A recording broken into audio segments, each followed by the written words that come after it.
So I was very privileged to be talking this morning on two panels coordinating a discussion about cancer and palliative care in conflict and crisis affected populations. The first panel involved our speakers from Turkey, from Afghanistan, Pakistan, Palestine, Lebanon, Syria, and also from Latin America. And we also were very fortunate to have one of the WHO representatives from Ukraine talking about the acute conflict in Ukraine and how this is affecting populations with cancer on a very global scale in very different conflict and fragile settings.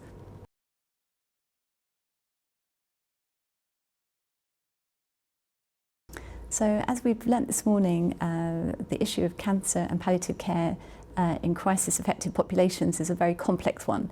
It's very complex because the situations are changing rapidly, it's very context-specific, we have a lot of issues with multiple stakeholders, lack of funding, and especially lack of data. So one of the main challenges globally is data poverty, looking at how many cancer cases are in different population settings when we're dealing with forced migrants, both internally and externally, when we're dealing with different populations in very difficult conflict and humanitarian settings. Often cancer is not top of the policy agenda. So as we are dealing with a very complex disease, and unfortunately treatment can often be very expensive, many humanitarian agencies are not willing to even contemplate most non-communicable diseases when they're thinking about healthcare coverage. So what we learnt today is that healthcare financing that's very innovative and flexible, involving partnerships with NGOs, looking at individual cases, the individual context, is going to be really, really important in moving the agenda forward.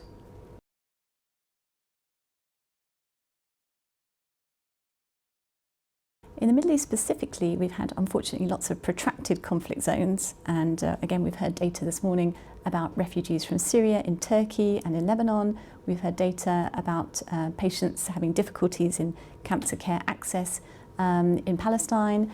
And I think that one of the major issues is the complexity and chronicity of conflict in the region. So as populations are aging, as populations are displaced internally and externally for numbers of years, the health needs of those populations change. And there are very different ways in different areas of how governments, NGOs and other financing initiatives have dealt with populations with really complex needs. So in the Middle East specifically, unfortunately, palliative care and access to cancer treatment is really very location dependent. So we have some data that this often means that patients present with later stages of disease, with limited access to palliative care services, and this is one of the very vital issues that we're shedding light on. As a community, we really need to help these very vulnerable populations. We need to invest in cancer control strategies that are looking at populations in very different stages of migration.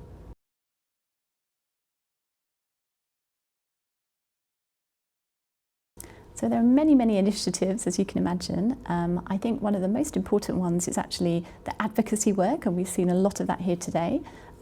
We've seen a lot of emphasis on looking at methods to look at cancer care funding, and also the issue of value-based care.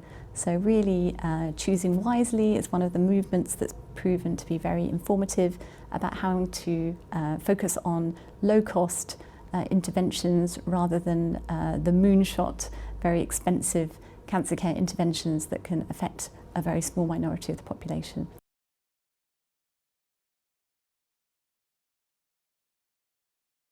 So I think for the research community that we've been involved in, led by Professor Richard Sullivan, the R4HC research group, we've been looking specifically at cancer and medicine in conflict zones in the Middle East and Turkey.